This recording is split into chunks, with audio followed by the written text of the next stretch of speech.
Hi, everyone. Welcome, and I invite you to sit back and relax and allow me to read Grandmother's Dreamcatcher to you. This book is written by Becky Rain McCain. The Jeep grumbles and growls along the road. The top is rolled down, and the wind lifts the corner of my bandana. Daddy and Mama are taking me to Grandmother's cabin way out in the woods by a lake. I will stay with her while Daddy and Mama find a home near Daddy's new job in Chicago.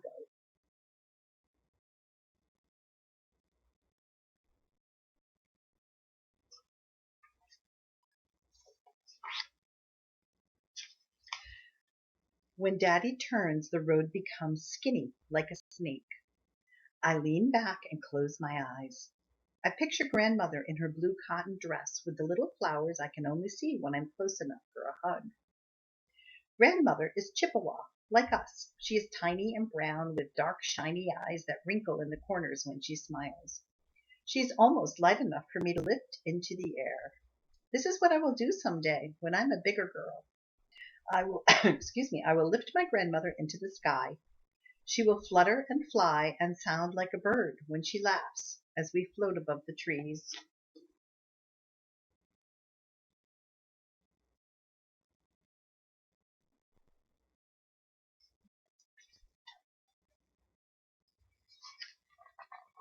The jeep stops. It is night outside. Grandmother opens my door before I do, and I tumble toward her, half asleep. I lean against her as we walk to the cabin. The chilly night wind races through the trees and around me.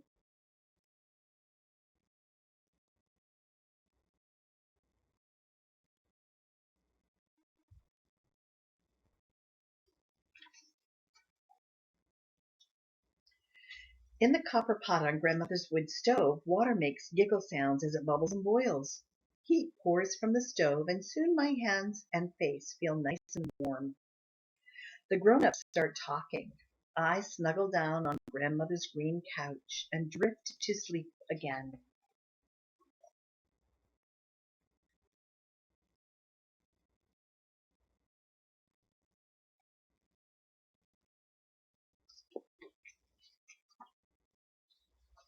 This time sleep is noisy and mean.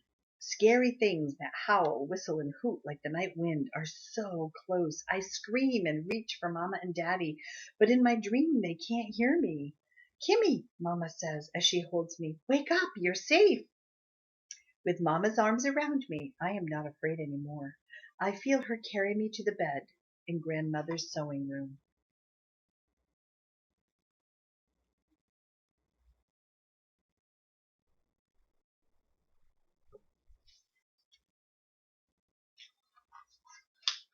In the morning, sunshine is scattered over my bed and Grandmother's floor. The grown-ups are talking in the kitchen. Mama's voice sounds different. I think maybe she's telling about my bad dreams. I walk into the room and see Grandmother holding a small circle made of wood. Inside it is a web of leather string. Feathers are on top of the circle. Some hang down on a string with silver beads. Good morning, I say. What is that? A dream catcher, Grandmother says. What does it do? I ask. Grandmother laughs. You'll find out.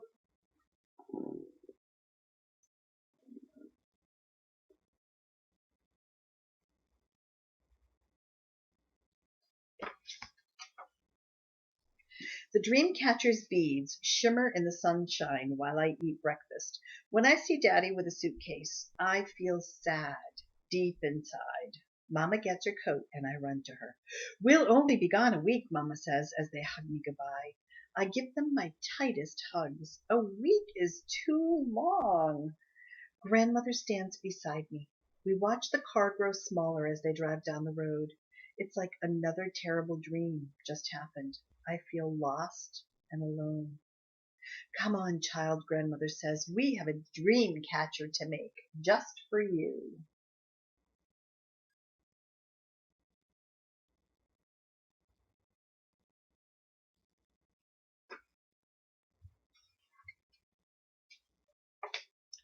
In the woods by the lake, Grandmother and I find a green twig that bends. I find some black and white feathers. Back inside the cabin, Grandmother brings beads, leather string, and thin leather strips. She makes a circle out of the twig and ties the ends together with a piece of leather. I choose 3 silver beads and string them. Then I tie one feather to the string. Grandmother loops a long piece of leather string around and around inside the circle to make the web. As she works, she tells me a story.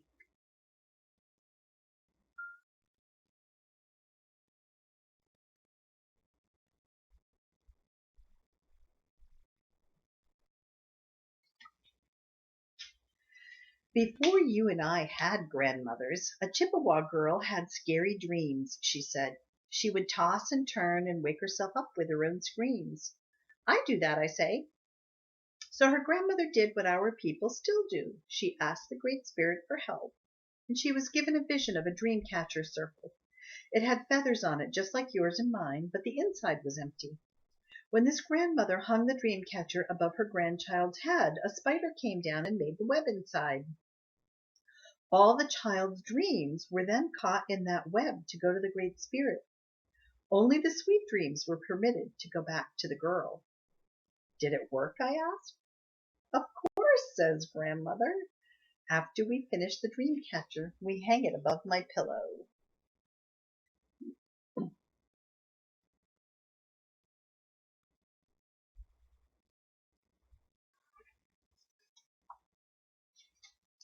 That night, I shiver when I think of Mama and Daddy so far away.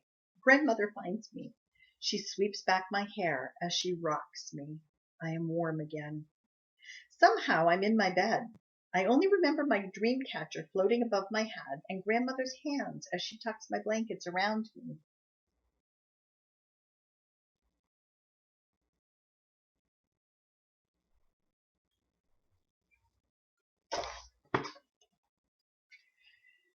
Excuse me. When I awake, I see my dream catcher turning in the morning light. Grandmother peeks in the room. I'm happy, Grandmother, I tell her. My bad dreams didn't come last night. Grandmother's whole face crinkles around her smile.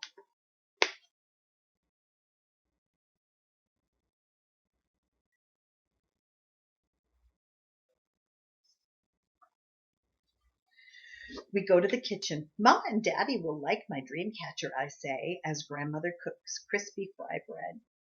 I think so, says Grandmother. In your new house, the dream catcher will be in your room. I miss them very much, I tell her. Grandmother hugs me close. Kimmy, Mama and Daddy will come for you, she says in her quiet voice. Then you and I will surprise them. How will we do that, I ask. We will make presents for your new home, says Grandmother.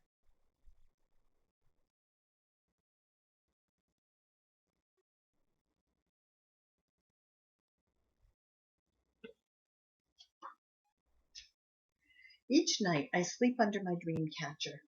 My dreams are happy and peaceful. Each day, Grandmother and I are busy with our work. We sew beads on leather to make hair ties for Mama. Grandmother takes me fishing and I find a special feather just for Daddy. We make a dream catcher for Mama and Daddy.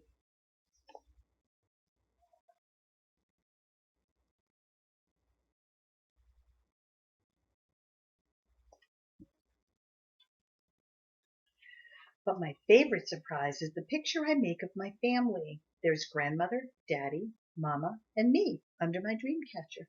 Rainbow colors splash out of the feather. And when Mama and Daddy come back, that's the present they like best.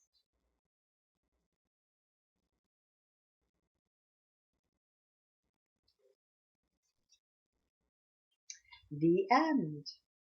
So I hope you have enjoyed Grandmother's Dream Catcher, and I hope you have an opportunity to make your own dream catcher.